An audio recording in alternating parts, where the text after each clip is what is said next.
লড়ছে, ঘাম দিচ্ছে, কষ্ট করছে। এত কষ্ট করার পরেও আমার এয়ারপোর্টে এসে তারা প্রশাসনের হাতে তাদেরকে বেইজ্জতি করা হয়। মাননীয় স্পিকার, আজ এই মহান সংসদে দাঁড়িয়েছি, আমাদেরকে মানুষ ভোট দিয়েছে অনেক ভালোবেসে। প্রবাস থেকে ছেলেরা বলেছে ভোট কিন্তু দিতে হবে তাকে, তারা না হলে টাকা কিন্তু পাঠাবো না, বাবা মারে বলছে, কারণ আমাদেরকে ভালোবেসে। আমাদের কাছে টাকা পয়সা ছিল না, কিন্তু তারা কষ্ট করেছে এই প্রবাসী।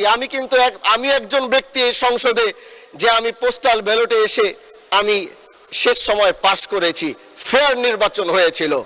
আর সেই প্রবাসীরা ফোন দিয়ে তাদের দুঃখের কথা আমাকে বলে, তাদের সেই কষ্টের কথা যখন শুনি এই জাতীয় সংসদ থেকে, তখন আমার ইচ্ছে হয় আমি আমার সেই প্রবাসী ভাইদেরকে নিয়ে কিছু বলি, যারা তাদের জীবনের, যারা এক একজন ফ্রিডম ফাইটার হয়ে দেশের জন্য কষ্ট করছে, যারা নিজের স্ত্রী, পুত্র, সন্তান, বাবা মাদেরকে রেখে যারা কষ্ট করছে।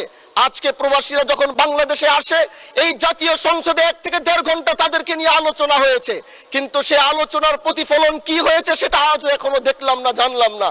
কিন্তু আমরা জানতে চাই, আমরা ফ্রিডম ফাইটারদের পক্ষে কথা বলতে চাই, যারা দেশের পক্ষে লড়ছে, না খেয়ে লড়ছে, ঘাম দিচ্ছে, কষ্ট করছে।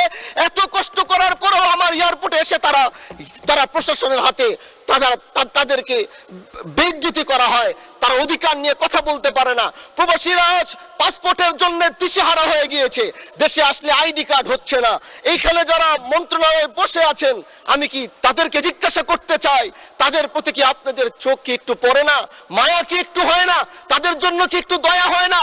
আমি চাই এই সংসদ থেকে, এই জাতীয় অধিবেশন থেকে আমি বলতে চাই, এই বাজেট অধিবেশন থেকে বলতে চাই, প্রবাসীদের এই সমস্যাগুলো যত দ্রুত সম্ভব মাননীয় স্পিকার সমাধান যেন এই সংসদ থেকে করা হয়, এটা আপনার কাছে আমার অনুরোধ থাকবে।